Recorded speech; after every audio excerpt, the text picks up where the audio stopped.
Today is February 23rd, 2017. My name is Joe Todd. This is an interview with Max Lutke in Bartlesville, Oklahoma. Sir, where were you born? Juan, Oklahoma. Juan, Oklahoma. When's your birthday? Bastille Day, July 14th, born in 1933. 1933. Who's your father? Herman, Herman. And your mother? Nina, Nina. What was her maiden name? Davis, Davis. You go through school in Juan? Copan. Copan. It's in Washington County, Joe. It's about 3.5 miles north on the road between Juan and Tyro. We have a farm up there. I was born in the kitchen, on the kitchen table back in those days. And so Juan's in Nowata County. Copan was, 12 miles away, but the bus ran by our house from Copan because of Washington County, and so that's where I went. But my first 8 years actually went to Pleasant View Grade School, which was about 1.25 miles directly north. Those schools long gone. It was 1 through 8. Yeah. A lot of farm kids, and there was an oil patch up just south of the Kansas border. A lot of pumpers. People worked on the oil leases, and they had children. Yeah. What chores do you do on the farm? Well, of course, you milk cows, you fed chickens and gathered eggs, and you slopped hogs. And when I was about 10 years old, they put me on a tractor. So I pulled a tractor combine. Then it wasn't self-propelled. We had a tractor to pull a combine. So our hired hand was also a substitute postman. And that's why I was out in the field with them riding on the combine, and they came out and got the hired hand and said, our postman had a wreck and you got to go deliver mail. So my dad said, get on the tractor, Max. And that's how I learned. What combine did you have? What brand? John Deere. John Deere, okay. Yeah, tractors. We had John Deere tractors, John Deere combine. And later, this has been about 1940, I guess, we had this big new John Deere combine, and a gentleman came by and bought it from my dad. They wanted to take it in western Oklahoma. They needed combines out there, and he sold it, but then he had to scrounge around and find another one, and he found a smaller one up in Coffeyville. It was a case, and it didn't do near the job John Deere did, but I guess he liked the cash money in his pocket from the other sale. What year did you graduate from high school? 1951. 1951. How many in the graduating class? Well, we started that class with about 20. I think we ended up through marriages and moving out, I think, as I recall, around 12. 12. What did you do for recreation in high school? Well, some things I wasn't supposed to. But I played sports. Yeah. Played all sports. Wasn't too good in some of them, but nevertheless, it's what I wanted to do. And back in those days, it's different than now. Actually, then, the girls liked you if you were an athlete, and that changed, where they wanted you to have a car and drive them around, not be in sports later on. I know that because I'm a retired educator. Remember the old water well on the highway north of Copan? Yes, sir. County well. People came from Bartlesville to get that water all the time. Who dug that well? I do not know who dug it. I think it was dug back. Copan started as pretty much a little boom town, oil up there, and I think that's when they dug that well, but I'm not positive. Remember Pearl Harbor Day? Yes, sir. Where were you on that day? I was at home on the farm, and my father and mother heard it on the radio, and I do not know exactly where they went, but they went to visit with neighbors and left me and the younger children there to take care of them. He was pretty excited or shook up because he felt that he had a family of 5 children and a wife, and that he was going to be inducted into the Army, which he never was, by the way, because they needed food. Yeah. And he got that because of that, and the family, he stayed on the farm, and we had primarily wheat and some oats and flax. I remember growing flax, and that was hard to combine that, and so thin, oily, but anyhow, it was a good price for it, and so we, I remember also he got stamps for gasoline so he could haul crops to the elevators and everything. So the war didn't affect our immediate family as far as separation is concerned. Did you take part in the scrap metal drives or rubber drives? We didn't out on the farm. We did some, but not in a concentrated effort. We just took care of our farm, crops, and the cattle. What about in school? Any projects for the war effort? They did, and you always had people growing gardens, grow your gardens, and there was a lot of that. But as far as my grade school, there wasn't any concentrated effort. When I graduated grade school, I was the valedictorian, quite an honor. There were only 4 of us. Somebody had to do it. But then I went on to Copan and for the remaining grades, 9 through 12. And so I do recall then when I was a sophomore, I believe, is when we started getting several students back that had gone and enlisted in the Army and the Navy or whatever, and came back to school, on the government GI Bill is what I call it. And they finished up their high school education, so they were quite a bit older now. They graduated, and so when I was a junior and senior, there weren't any of those left in my school. They'd already graduated. What'd you do in VJ Day when the war ended? Well, it just joyful, nothing, we didn't go do anything special. It was just on the farm, and we're glad, of course, that happened. What'd you do after high school? Well, 1951 to 1953, I was a bum. That's what I call it. Had just me, and I traveled around. I did some pipelining, worked on pipelines. I remember up in Missouri, I ended up broke, me and a couple of other buddies, and they were building a big elevator, a grain elevator, and they hired us on there for a while, and got some money back in my jeans, and went on to another pipeline job. And so that's basically what I did. I didn't stay at the farm and just took care of myself. It was just me, and I had a good time and made some good money and spent it about as fast as I made it. I recall not really, you spent long hours on pipelines, and so I didn't really have time to go to the laundry. I'd just throw clothes in the trunk of my car and go buy some new ones. And so I ended up with a lot of clothes that way. So. Now, did you enlist or were you drafted? I was enlisted, I believe April the 20th, 1953.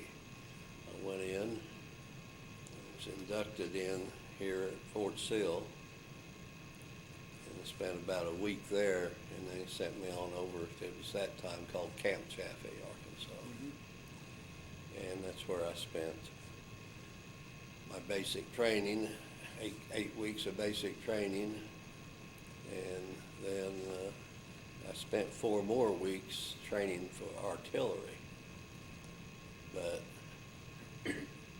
in the meantime, when I was in basic training, an officer came by and pulled me out and wanted to talk to me, which frightened me a little of what's going on. But he said, your profile is really good, and we would like for you to enlist, go RA, and become an officer. And I said, let me think about that. So I did a little research, and I found out that a lot of the second lieutenants were forward observers over in Korea, which is very hazardous, and I decided to turn that down. And so I went on then into the artillery part, and a couple of weeks later they came back and said, well, your profile is such that we would like for you to go into surface-to-air missiles. I said, okay. Joe, I was just I guess I made good scores on my test, obviously, or they wouldn't have done that. But I didn't know my profile. I didn't know your looks were supposed to get you into things. And I figured that it must have been scores that they looked at. I took them up on the going RA at that point. They said, you might end up in Los Angeles or San Francisco. What this was called, I was in SAM 16, which is the 16th class of the surface-to-air missile program. Where was that class? Nike guided missiles. Yeah. Went to El Paso, down to the base down there, and we trained there. I spent a year down there on computers. At that time were all vacuum tube type things, but we had going back to when I decided to do this, by the way, they gave me $1,000 to re-up, which at that time was decent money, and gave me 30 days off before I was to report. And so I took them up on it. The ironic thing is that by the time I reported in July to El Paso, we had a ceasefire in Korea. But I regret my time in the service. It was time well spent. I enjoyed it. Spent the year down there on the computers and going out to White Sands and firing these missiles at drones. And we had drones back then, not like we have now, but you know what a drone is. And we fired those. And so we had a pretty good group that I was with and did well at that. But I didn't go to California when we finished the training. Gave me a couple of weeks off and then reported to Philadelphia. And so I was in Philadelphia. Then they sent me out to a little town called Hattsboro, which is north side of Philadelphia. And so that's where we had out on acreage. It was pretty isolated, but you had the missiles down from us, as I recall, about a half a mile, and they were buried. They had cement bunkers, and we were up on kind of a hill we had three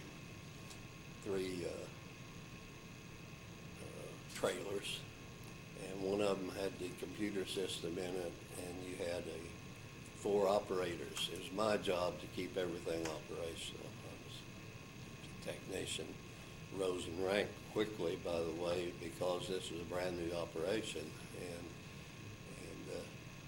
so every time I could get promoted, they would promote me, and they went away from PFCs and corporals and sergeants at that time, however, and went to specialists. Yeah. And, so I was specialist 5 when I got out, I think. But it was time, as I said, well spent. We flew back to White Sands once a year to train, and these 4 operators I had were all smarter than I was, actually. They were really intelligent young men. And you had 3 from altitude, azimuth, and range. They had to all work together to get honed in on the aircraft coming in. And then over on the other position was the gentleman who controlled the missiles. And so he could control the missile, get it up, ready to fire, and they would work all together to get those, what he had with the other 3 operators, into one position where this missile would track that plane down. And so we did that. We were Battery B, and I still recall Lieutenant Studemeyer and Captain Way were the 2 officers, primary officers, when I was there in that. And so I didn't ever go home. I spent a year up there until I got out of the Army.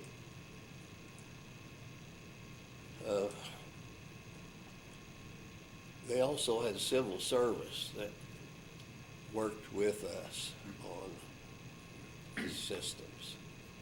And so they wanted me to re-enlist, but I decided that I probably wouldn't do that. So I went and took a civil service test up there and passed it. And so they said, well, you haven't been home. I wanted to go home. I came back home. I was supposed to report back in 30 days, and I just couldn't do it. I just decided to be a civilian, doing something else. And I'm sure, I think back, the main reason I didn't go, I think, Joe, was because I really didn't care much for that area up there. People were different. They thought I talked funny, and I thought they talked funny. Was this around Philadelphia? Yes, and Philadelphia, as you know, is the friendly city, but I didn't find it to be friendly like we are in Bartlesville. Yeah. And so that's one of the main reasons I stayed. And then I was married by that time and decided to go to college. So you have any trouble getting out of the Army then, since you didn't report back? I wasn't in the Army. I had discharged the Army. Okay, It was okay. to go back to the So civil service job. When did you get your discharge? In July 20th, 1956. Okay. It's in 39 months. Yeah. Let me back up. All right. Tell me about your basic training, Camp Chaffee. What type of training did you have? Well, we did a lot of marching and practiced on our M1s and what was the other, 30-30 carbine, the smaller one, I think, that we practiced on those. But you had a lot of physical training, PT, and I felt sorry for some of the boys that had never done anything like that, and they're in there, they had a hard time. It's actually pretty easy for me because of farm boy, was always active in sports, and then, as I said, when I was so-called bum, I worked hard then. Pipelines, it's not easy work, so physical training wasn't that difficult for me, but you did a lot of push-ups and set-ups and running and marching 5 miles with backpacks and that type of thing. I do remember once they took us marching, and then we had to, I do not really remember the exact details. Anyhow, we put our weapons down by the side of the road and got in pretty big trouble for that because some officer, I guess they did this all the time, came by and confiscated the weapons, and we were supposed to have had a guard there. So the officer in charge, however, got in more trouble than we did. He was the one in command. We had our PT instructor was a very interesting gentleman, and I can't recall his name now. He had been busted. He had been a master sergeant, and he was busted down to a private. He had gotten in trouble all over Camp Chaffee, what's that, Fort Smith? Mhm.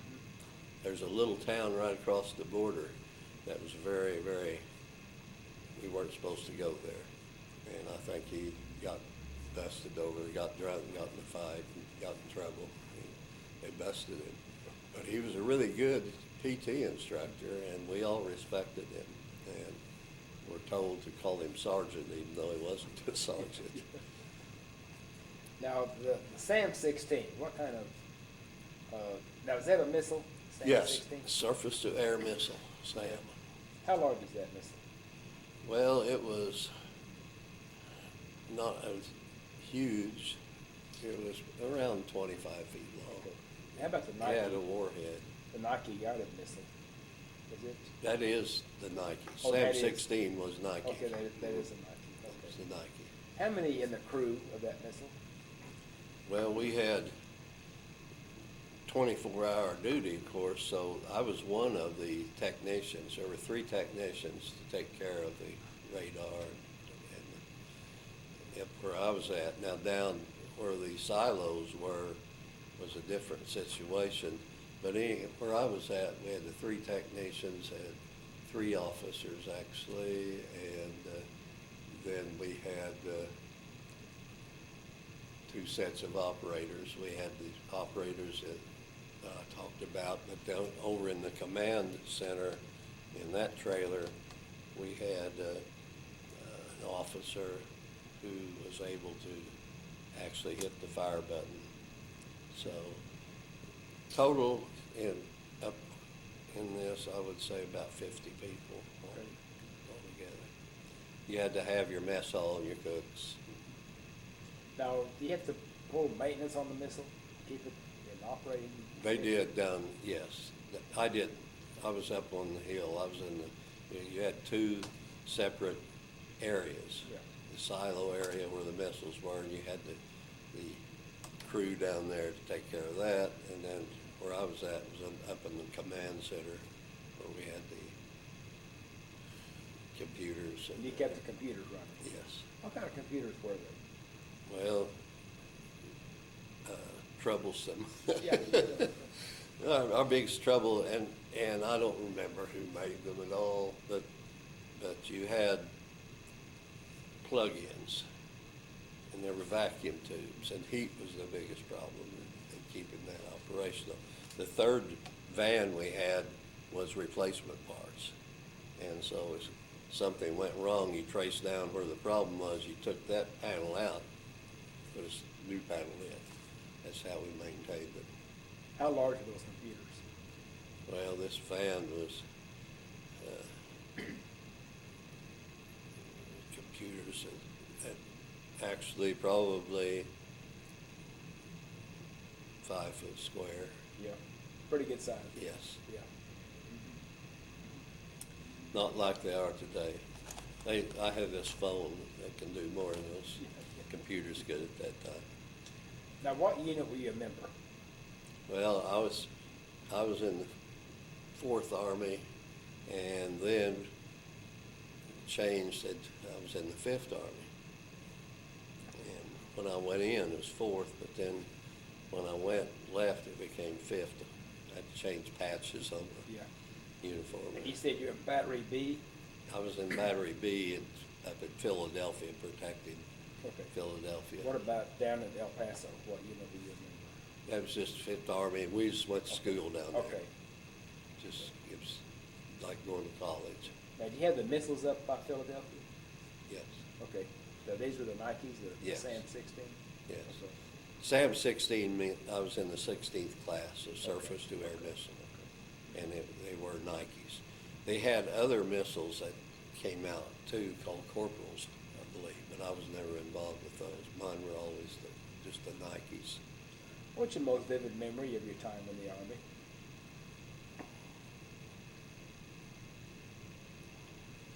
Well,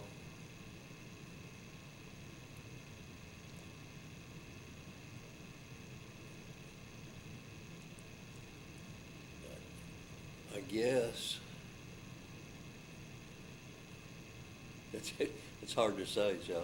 I I had several memories. I don't know any one was any more vivid than the other. Perhaps when I was discharged, and New Jersey's where I was discharged, and I remember that, and mustering out, and I had quite a bit of leave time I hadn't taken. I got paid for it. And so that's how I was able to come back and start college, actually, as I had some money. Where'd you go to college? I went to Coffeyville Junior College and then over to Pittsburgh State University. Well, you in the Army, did you think you'd go to Korea? Did I think I would? When I was inducted in, yes, that's where I thought I was going. And that's where I would have gone, because I was in artillery. I wasn't in infantry, but that was the plan, that my unit was going to go to Korea. I would not have been afraid to go to Korea, but I took advantage, as I said, of this other opportunity. That's how I got my education, actually, was by being in there 39 months. Yeah. That gave me enough time to go 4 years college. After you went through college, what'd you do? I started teaching school at Copan. Copan. Taught there 2 years. 2 years. Came to Bartlesville in 1962. Started teaching in 1960 at Copan. You teach in Bartlesville? I taught here in Bartlesville from 62 to 87. What, the high school? Taught at Madison Okay. Junior High. And when they changed the format, I went on up to what they call the mid-high, 9th and 10th graders, which is a sorry format in my opinion. I'm very happy with what they've done now, and go on and put the freshmen over here and have their center. 9th and 10th graders are not prepared to lead. They need the guidance of the seniors in the same facility. But I spent most of the time at Madison, which at that time was 7, 8, 9. And I taught algebra and geometry in those classes. Okay. Would you join the Army again? Well, sure, if it was necessary. I firmly believe in my country, protecting my country. Today, when you hear basic training, what's your reaction? It's just a way to condition a person to be able to do the things necessary to protect the country. And not only does you go get physically fit, but you learn how to kill. And that's not an easy thing. Yeah. Fortunately, I never had to kill anybody. I felt that I would be able to do that if necessary. When you hear Sam 16, what do you think of? Oh, I think of the job that I had to protect my city, and we took it seriously, and we had drills every month, A, B, C, and D, around Philadelphia, and consistently B won. We got plaques for that, and we were proud of that, and we took. Was there any, I guess, was this during the Cold War with the Soviets? Yes. We were there to protect, at that time, bombers coming in. Protect bombers coming in? To bomb the cities. Okay. We were there to protect against that. Okay. It wasn't so much at that time that we worried about missiles coming in. It was airplanes coming in at that time. Harry Truman, what do you think of him? I liked him. The buck stops here. Yep. I always appreciated that. And I always thought it was, I can still remember sometimes seeing the headlines where his opponent won. Oh, yeah. From the newspaper. Yeah, Dewey. Dewey. But Harry, you know, Donald Trump reminds me of Harry in some ways. And Harry was a good president. Not everybody thought so, but I always did. Dwight Eisenhower. Great man. How do you want to be remembered? I want to be remembered as a person who served his country and serves his city he lives in, which I am on several boards. What boards are you on? Well, I'm on the board of Bartlesville Redevelopment Trust Authority presently. I'm on the board of our local Realtor Association. But I have a plaque at my office from the city for the years I spent with them on, at that time, MAPC, Metropolitan Area. Is no longer because the county's not involved anymore, but I spent about 9 years there. I was supposed to have only 8, but I filled a vacant spot, so therefore I could go 2 more terms. I spent 9 years with them, and then I spent, 6 or 7 years on the Board of Adjustment, City Board of Adjustment, and I previously served as on the board of the Chamber of Commerce. And so I've always tried to be involved, and as you know, I belong to Rotary, which I feel is a great organization. Anything else you want to talk about? Sir? Anything else you want to talk about? Oh, probably not unless you have something that you really want to ask me. I could talk about the fact that I do have some boys. There's one boy that he's down by Waco. He would make, even though he's younger, he would make a great interview.